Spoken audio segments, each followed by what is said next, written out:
Hello.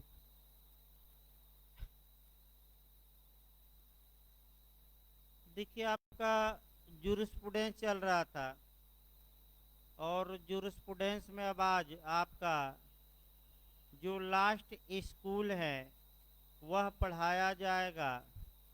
लेकिन इसके पहले कि लास्ट स्कूल पढ़ाया जाए, आपका एक बार पुनः कंसेप्ट क्लियर कराया जाएगा और आपका कंसेप्ट अच्छे से याद होना चाहिए। देखिए, आपका लगातार कंसेप्ट बताया जा रहा है और जो कंसेप्ट है वह आपको अच्छे से तैयार रखना चाहिए। सबसे प्राचीन जो है वह नेचुरल स्कूल या प्राकृतिक विचारधारा थी। 18वीं और 19वीं शताब्दी में जो नेचुरल स्कूल था वह फिक्शन या कल्पना पर आधारित था और लोग भगवान द्वारा बनाए गए कानून को ज़्यादातर मान्यता देते थे।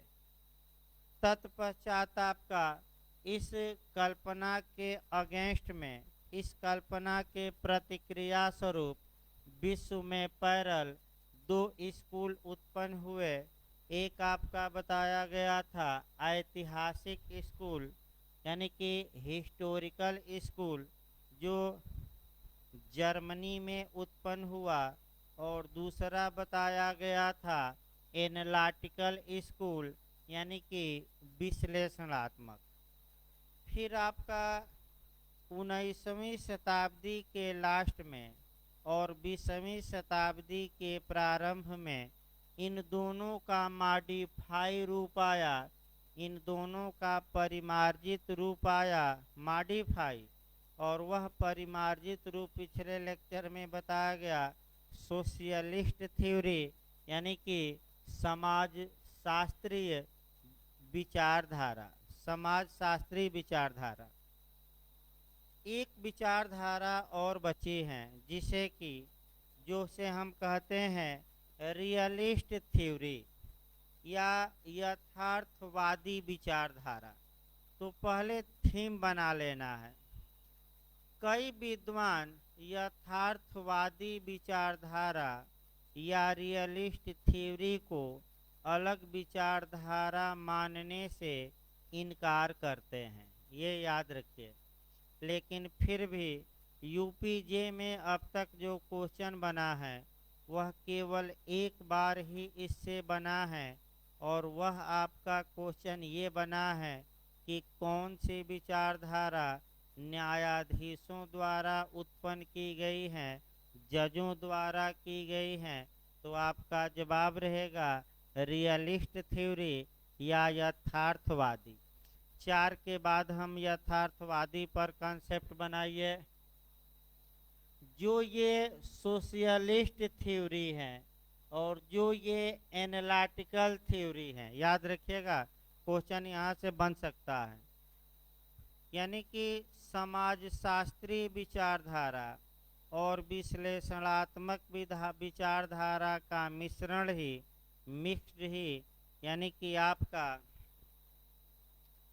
ये समाजशास्त्री और विश्लेषणात्मक विचारधारा का मिक्स्ड रूप आपका कह सकते हैं कि रियलिस्ट थ्योरी या यथार्थवादी विचारधारा है। यथार्थवादी विचारधारा न्यायाधीशों द्वारा उत्पन्न है और न्यायाधीश ही इसके प्रवर्तक हैं। न्यायाधीश लोग अपना विचार प्रकट करेंगे और लेकिन इसके पहले कि रियलिस्ट थ्योरी को शुरू किया जाए, इसका थीम हमें देख लेना है और थीम के साथ भारतीय विधि में भी इसका एप्लीकेशन देख लेना है। और तब 3 या 4 विद्वान ही मुख्य रूप से पढ़ने हैं। मैं बता दूं कितने, 3 या 4। वैसे भी कभी पूछा नहीं गया लेकिन सतर्कतावश बताना जरूरी है। देखिए थीम क्या है।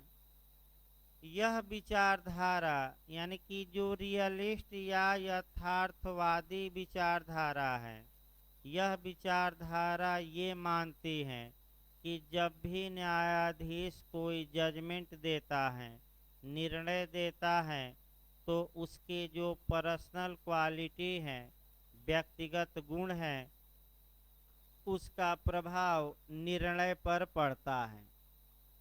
फिर एक बार इसको देखिए, जब भी कोई न्यायाधीश कोई जजमेंट देता है, तो उस जजमेंट का प्रभाव माने उसके व्यक्तिगत गुण का प्रभाव, उसकी पर्सनालिटी का प्रभाव या उसके पर्सनल क्वालिटी का प्रभाव उस जजमेंट पर पड़ना लाजमी है। इसका मतलब ये हुआ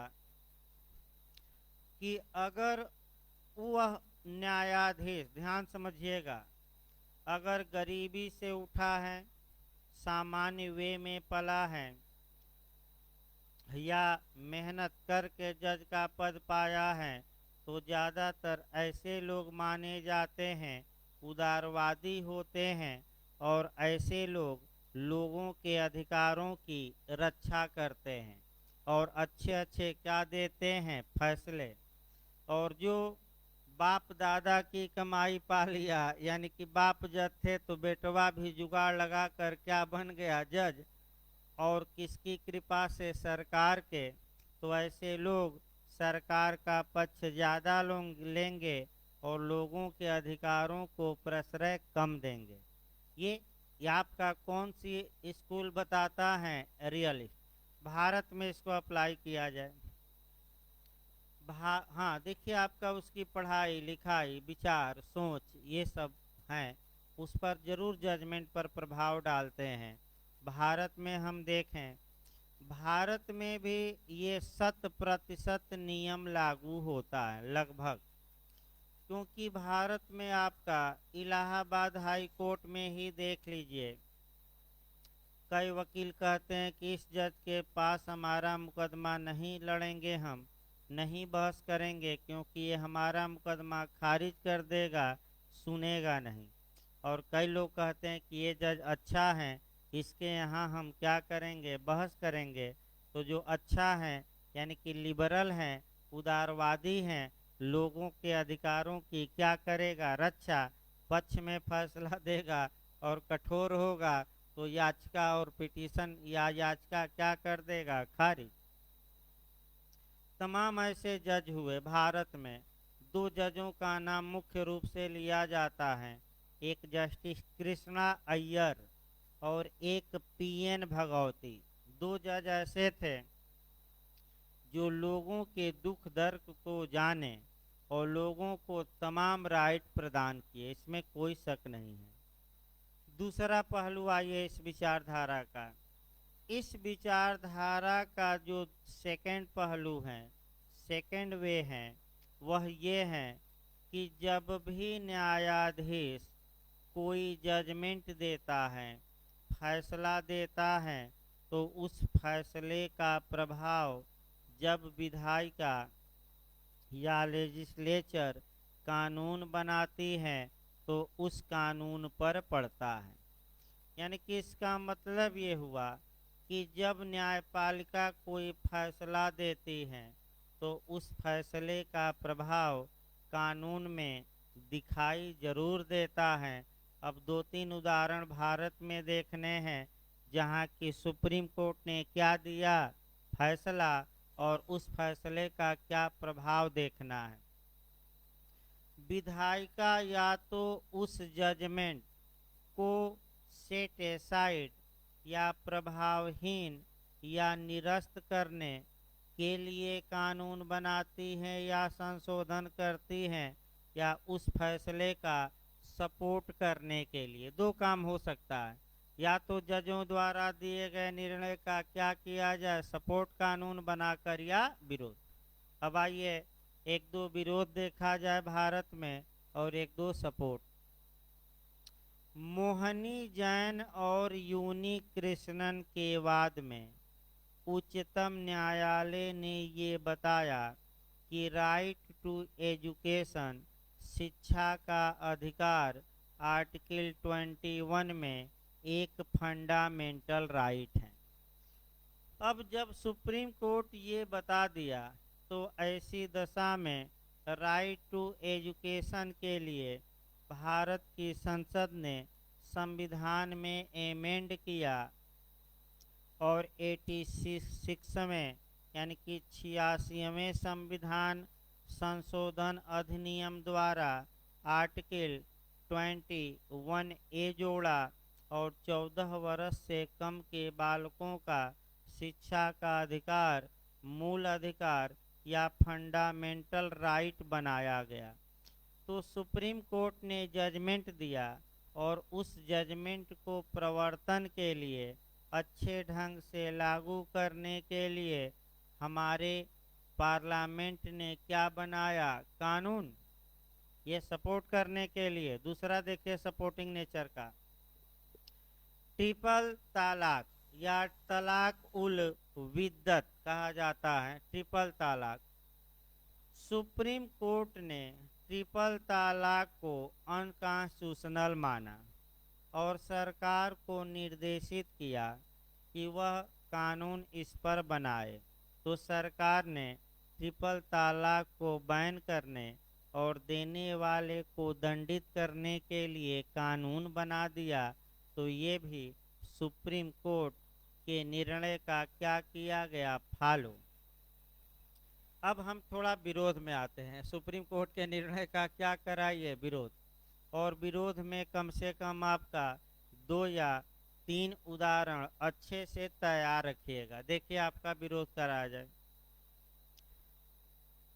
आपका 1967 में आईसी गोलकनाथ के वाद में उच्चतम न्यायालय ने ये जजमेंट दिया कि संसद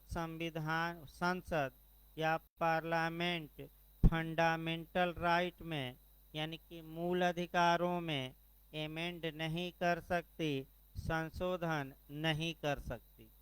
इस निर्णय को प्रभावहीन करने के लिए, इस निर्णय को निरस्त करने के लिए संसद ने संविधान में संशोधन किया, 24वां 25वां इत्यादि, और इस निर्णय को क्या किया, ध्वस्त किया। तो ये जो संशोधन हुए सुप्रीम कोर्ट द्वारा दिए गए निर्णय को खारिज करने के लिए। दूसरा उदाहरण देखिए, काशी राव के वाद में, फिर एक बार देखिए, काशी राव के वाद में उच्चतम न्यायालय ने ये फैसला दिया कि SC/ST एक्ट के तहत बिना प्रारंभिक सेटिस्फेक्शन या संतुष्टि के गिरफ्तारी नहीं होगी और अग्रिम जमानत भी मिलेगी। तत्पश्चात भारत की संसद ने SC/ST एक्ट में अमेंड किया और SC/ST एक्ट का में सेक्शन 18A जोड़ा गया। तो ये जो 18A या 18A जोड़ा गया SC/ST एक्ट के तहत, ये सपोर्ट करने के लिए नहीं बल्कि सुप्रीम कोर्ट द्वारा दिए गए निर्णय को ध्वस्त करने के लिए। एक लास्ट उदाहरण बताया जाए तब आगे बढ़ा जाए। अगला उदाहरण आपका माने मुस्लिम महिलाओं को देख सकते हैं। आपका साहबानों के प्रकरण में, मोहम्मद अहमद वर्सेस साहबानो के प्रकरण में उच्चतम न्यायालय ने यह निर्णय दिया कि मुस्लिम तलाकशुदा महिला तलाक के बाद इद्दत की अवधि व्यतीत करने के बाद भी अपने पति से मेंटेनेंस की मांग कर सकती है। तत्पश्चात भारत की संसद ने इस निर्णय को ध्वस्त करने के लिए मुस्लिम महिला विवाह विच्छेद पर अधिकारों का संरक्षण अधिनियम पास किया और इस निर्णय को क्या करने का प्रयास किया, ध्वस्त। यानी कि कुल मिलाकर इतना उदाहरण इसलिए बताए गए कि आपके दिमाग में ये बैठे कि जब भी कोर्ट कोई फैसला देता है, एक लाइन का मतलब कि जब भी कोर्ट फैसला देता है उसका असर कानून बनाने पर होता है। अब आइए आगे बढ़ा जाए। एक और आपका कह सकते हैं कि देखा जाए, आपका एक दो बातें और सामान्य हैं, उसके बाद तीन चार विद्वान। सबसे बड़े जो समर्थक हैं न्यायाधीश निर्मित विधि के, वह प्रोफेसर चिपमैन ग्रे हैं। याद रखिए, इनका कोटेशन लगातार बनता रहता है। चिपमैन ग्रे।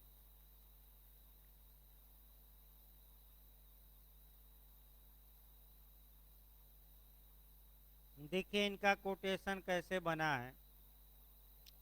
न्यायाधीश केवल विधि की व्याख्या ही नहीं करते, बल्कि अपने निर्णयों द्वारा विधि का निर्माण भी करते हैं। यानी कि न्यायाधीश केवल लॉ को एक्सप्लेन नहीं करते, बल्कि अपने जजमेंट द्वारा नए नए लॉ को क्रिएट कर देते हैं। ये प्रोफेसर चिपमैन ग्रे का कोटेशन है। अगला देखिए इसमें। इसके बाद जो आपका होम्स महोदय आएंगे, अभी हम बताएंगे इसको, इनका भी काफ़ी अच्छा कोटेशन माना जाता है। ये कहते हैं कि जो बातें पुस्तकों में लिखी गई हैं, अभियुक्त का उससे कोई मतलब नहीं होता। जो अभियुक्त कटघरे में खड़ा है, बस वो ये जानने का प्रयास करता है कि हमारे मामले में क्या फैसला आएगा। किताबों में जो बातें लिखी गई हैं, उससे उसका सरोकार नहीं होता। यानी कि इसी को कहा जाता है कि प्रिंसिपल और कंडक्ट में, यानी कि सिद्धांत और व्यवहार में अंतर होता है।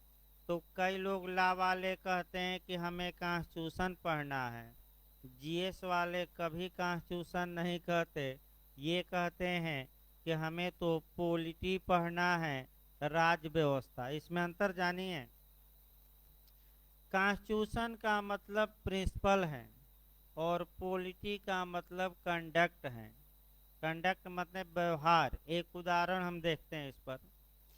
जैसे कि आर्टिकल 123 में इस बात का प्रावधान किया गया है कि जब संसद न चले या संसद न चल रही हो, तो राष्ट्रपति ऑर्डिनेंस या अध्यादेश जारी करके कानून बना सकते हैं। ये प्रिंसिपल है। और जैसे ही राष्ट्रपति ने इस सिद्धांत को व्यवहार में लाया, यानी कि जैसे ही भारत के राष्ट्रपति ने 123 के तहत अध्यादेश जारी किया, ये कंडक्ट हुआ। और पॉलिटी में यही पढ़ा जाता है। क्या पढ़ा जाता है? कंडक्ट। अब कंडक्ट सही है कि नहीं है? जो कंडक्ट दिखाया गया है, क्या वह कॉन्स्टिट्यूशन का वायलेशन तो नहीं करता? इसकी जांच एडी लॉ करता है, यानी कि प्रशासनिक विधि करती है, एडमिनिस्ट्रेटिव लॉ। तो तीनों को एक साथ याद रखना इंटरव्यू के लिए बिहार जे का। प्रिंसिपल हो गया कॉन्स्टिट्यूशन, कंडक्ट हो गया कौन? पॉलिटी। और कंडक्ट सही था कि नहीं, इसकी वैलिडिटी की जांच कौन करता है? एडी लॉ, एडमिनिस्ट्रेटिव लॉ, प्रशासनिक विधि। जो बिहार में 12 क्वेश्चन 14 क्वेश्चन बनता है प्री में। इस प्रकार सामान्य बातें हो गई। अब इसके प्रवर्तक जो थे, वह अमेरिका के न्यायाधीश चुकी हैं यथार्थवादी विचारधारा के। तो न्यायाधीश में आपका सबसे बड़ा नाम आपका है अमेरिका के जो सुप्रीम कोर्ट के जज थे, उन्हीं का नाम आता है। और वे जो जज थे, आप याद रखिए, आपका वेंडले होम्स महोदय, यानी कि ओलिवर वेंडले होम्स। देखिए क्या कहते हैं।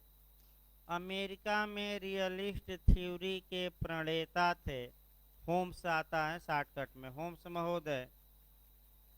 और इन्होंने आपका कुछ विचार, इन्हें फादर कहा जाता है रियलिस्ट थ्योरी का। इन्होंने कुछ विचार प्रकट किए हैं न्यायाधीशों द्वारा निर्णय पर, वही विचार महत्वपूर्ण है। देखिए ये क्या कहते हैं। होम्स का मानना है कि अधिनियमित कानून तो नैतिक सिद्धांतों या आचरणों अथवा ऐसे ही अन्य सिद्धांत के आधार पर निर्मित होते हैं, परंतु अदालत के कटघरे में खड़ा अभियुक्त इन सिद्धांतों की तनिक भी परवाह नहीं करता। वह तो यह जानने का इच्छुक रहता है कि न्यायालय उसके मामले में वास्तव में क्या निर्णय देने जा रहा है। अब सीआरपीसी में क्या लिखा है, आईपीसी में क्या है, अभियुक्त से इसका मतलब नहीं है। कटघरे में खड़ा है तो उसका दिल धड़क रहा है कि अब न्यायालय आगे क्या करेगा, बाइज्जत बरी करेगा कि सजा देगा, यही सोचता है। सीआरपीसी आईपीसी के बारे में वो नहीं सोचता। फिर आपका वेंडले होम्स बताते हैं, ये फिर बताते हैं कि जो कानून है वह राष्ट्र की बदलती हुई परिस्थितियों के साथ साथ बदलता रहता है। यानी कि कानून स्थिर नहीं रहता, कानून हमेशा परिवर्तित होता रहता है। इसीलिए लॉ के टीचर और लॉ के स्टूडेंटों को भी दिक्कत होती है कि हो सकता है कि जो आज आपने पढ़ा कल ही सुप्रीम कोर्ट या हाई कोर्ट उस सिद्धांत के विपरीत सिद्धांत दे दे, तो कल फिर कानून क्या पढ़ना पड़ेगा नया। ये संभव है और हमेशा होता भी आया है। आइए अगला विद्वान देखा जाए आपका। अगला विद्वान हम चलते हैं आपका प्रोफेसर चिपमैन ग्रे। ये न्यायाधीश निर्मित विधि का सबसे बड़े समर्थक माने जाते हैं। चिपमैन ग्रे देखिए क्या कहते हैं। विधि का वास्तविक केंद्र न्यायालयों के न्यायाधीश हैं। यानी कि जो एक्चुअल केंद्र हैं, धुरी हैं विधि के, वो कौन है? विधायिका नहीं है, बल्कि कौन है? न्यायालयों के जज हैं। क्योंकि उनके व्यक्तित्व की छाप, यानी कि उनकी पर्सनालिटी का इफेक्ट उनके द्वारा दिए गए निर्णयों पर पड़ना अवश्यंभावी है। इसका मतलब ये हुआ कि न्यायाधीश विधि के असली स्रोत हैं और जो न्यायाधीश निर्णय देते हैं उन जजमेंट पर, उन निर्णयों पर उस न्यायाधीश की जो व्यक्तिगत छाप है, पर्सनालिटी है, उसका हर हाल में क्या पड़ता है? प्रभाव। और अभी हमने बताया भी कि कुछ जज होते हैं लिबरल, जहाँ की वकील भाई अपना बहस करना चाहते हैं, और कुछ खंटूस होते हैं, लगता है कि वह अधिकार अपनी जेब से निकाल कर दे रहे हैं। तो भाई ऐसी दशा में ऐसा होना नहीं चाहिए, क्योंकि सरकार के खिलाफ निर्णय देने में कोताही नहीं बरतनी चाहिए। क्योंकि सुप्रीम कोर्ट और हाई कोर्ट और न्यायपालिका पर आज भी लोग क्या करते हैं? विश्वास। और फिल्म भी बनी है, तमाम फिल्में बनी हैं, आप देख सकते हैं। आपका जाली एलएलबी भी बनी है और तमाम बनी है, जहाँ की अंत में यही निष्कर्ष निकलता है कि आज भी किसी पर लोगों का विश्वास है तो वह जुडिशरी है, भले थोड़ा भ्रष्ट हो। वो अलग बात है कि भ्रष्ट है जुडिशरी भी, लेकिन लोग आज भी क्या करते हैं? विश्वास। और ये विश्वास डूबने न पाए। जिस दिन ये विश्वास डूब जाएगा, लोकतंत्र का गला आपका दब जाएगा और डेमोक्रेसी की हत्या हो जाएगी, ये भी याद रखिए। अगला देखिए आपका, फिर ये बताते हैं चिपमैन ग्रे, देखिए कि अधिनियमित विधि को विधि का एक स्रोत है। यानी कि जो एक्टेड लॉ है जैसे आईपीसी, सीआरपीसी एविडेंस, ये सब विधि का एक स्रोत है तथा अधिनियमित विधि के बजाय न्यायिक निर्णयों को अधिक महत्व देने की आवश्यकता है। यानी कि ये पूरी तरह से जजों द्वारा दिए गए निर्णयों का क्या करते हैं, सपोर्ट। इस प्रकार आपका कह सकते हैं कि दो विद्वान आपका बताया गया, एक चिपमैन ग्रे बताया गया और दूसरा कौन बताया गया, होम्स बताया गया।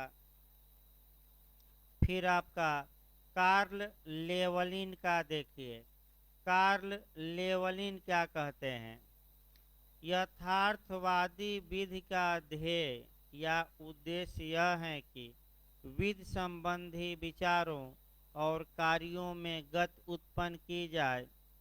यानी कि आपका विधि संबंधी जो थाट हैं और एक्ट हैं उसमें गति प्रदान की जाती है।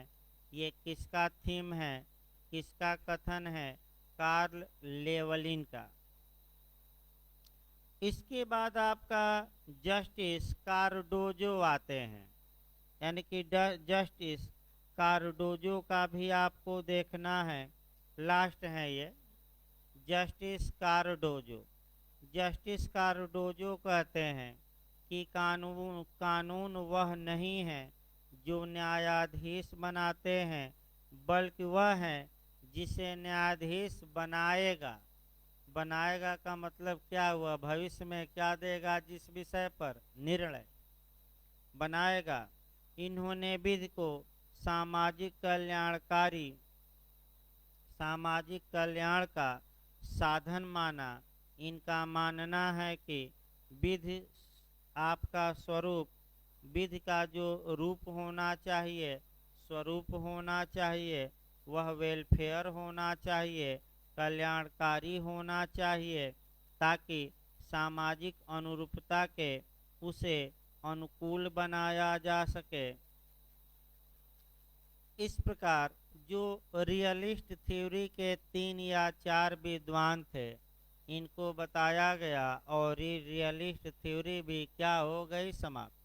वैसे एक क्वेश्चन में पहले ही बताया बना है, लेकिन जब भी आपका क्वेश्चन बने तो सतर्क रहना, नए क्वेश्चनों पर भी बन सकता है। और पहले ही भारत में एप्लीकेशन हमने डिटेल में बता रखा है। इस प्रकार भाई आपका अगला अध्याय कल शुरू किया जाएगा, सोर्सेज ऑफ लॉ, विधि का स्रोत, जिसमें कि 3 सोर्सेज हमें बताना है। एक कस्टम से क्वेश्चन बनता है, दूसरा लेजिस्लेशन से और तीसरा आपका बनता है जुडिशियल प्रेसिडेंट या न्यायिक पूर्व निर्णय। एक एक क्वेश्चन बनते हैं तीनों पर। रू आपका सोर्सेज ऑफ लॉ, विधि आई कहाँ से, किसको हम कानून मानेंगे, तो 3 स्रोत हम बताएंगे, फिर याद रखें कौन कौन। कस्टम आपका यानी कि प्रथा, दूसरा आपका विधायन जैसे बनता है, विधान देख ही रहे हैं आपका कानून, और तीसरा न्यायालय द्वारा दिए गए पूर्ववर्ती निर्णय यानी कि जुडिशियल प्रेसिडेंट। उर्दू में इसको नज़ीर कहा जाता है, क्योंकि बिहार एक बार उर्दू में पूछा कि नज़ीर किसे कहा जाता है। तो कल आपका शुरुआत किया जाएगा सोर्सेज ऑफ लॉ, नया चैप्टर। धन्यवाद।